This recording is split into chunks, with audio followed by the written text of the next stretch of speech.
નમસ્કાર દર્શક મિત્રો, હું જયશ્રી પરીખ આમોદ તુફાન ન્યૂઝમાં આપની સાથે. તો જુઓ આજના વિશેષ સમાચાર. ઓપરેશન સિંદૂર અને નરેન્દ્ર મોદીના જન્મદિવસના ઉપક્રમે આમોદ ચામડીયા હાઈસ્કૂલ ખાતે રક્તદાન કેમ્પ યોજાયો.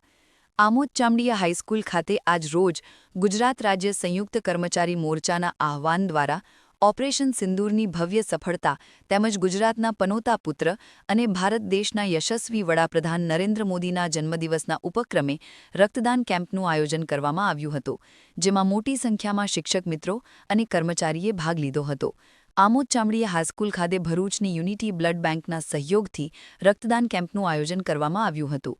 આમોદ તાલુકા શિક્ષક સંઘના મહામંત્રી ઇલિયાસ પટેલે જણાવ્યું હતું કે ભારત સરકારની ઓપરેશન સિંદૂરની ભવ્ય સફળતા અને ભારત દેશના યશસ્વી વડાપ્રધાન નરેન્દ્ર મોદીના જન્મદિવસના ઉપક્રમે રક્તદાન કેમ્પનું આયોજન કરવામાં આવ્યું હતું.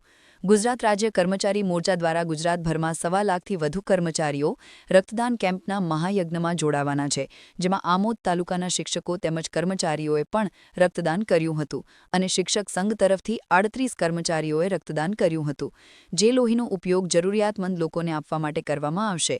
શિક્ષક મિત્રોએ રક્તદાન કરી ધન્યતા અનુભવી હતી. Bureau chief Maqsood Patel, Amod.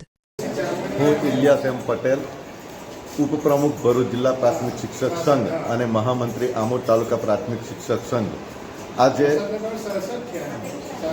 આજરોજ ઓપરેશન સિંદૂરની ભવ્ય સફળતા માટે અને ગુજરાતના પનોતા પુત્ર અને આપણા દેશના યશસ્વી વડાપ્રધાન માનનીય નરેન્દ્ર મોદી સાહેબના જન્મદિવસ નિમિત્તે ગુજરાત રાજ્ય સરકારી સંયુક્ત મોરચા દ્વારા આહવાન કરેલ છે બ્લડ ડોનેટ કરવા માટેનું, અને એના અનુસંધાને સમગ્ર રાજ્યના કર્મચારીઓ આજે લગભગ 1.25 લાખ કર્મચારીઓ બ્લડ ડોનેટ કરી રહેલા છે.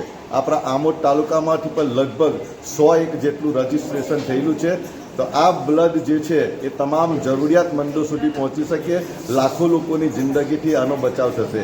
ત્યારે આજે આ મહાયજ્ઞમાં જે કર્મચારીઓ બ્લડ ડોનેટ કરી રહેલા છે એ તમામ કર્મચારીઓને ભરૂચ જિલ્લા પ્રાથમિક શિક્ષક સંઘ વતી અને આમોદ તાલુકા પ્રાથમિક શિક્ષક સંઘ વતી 100 સલામ છે અને લાખ અભિનંદન.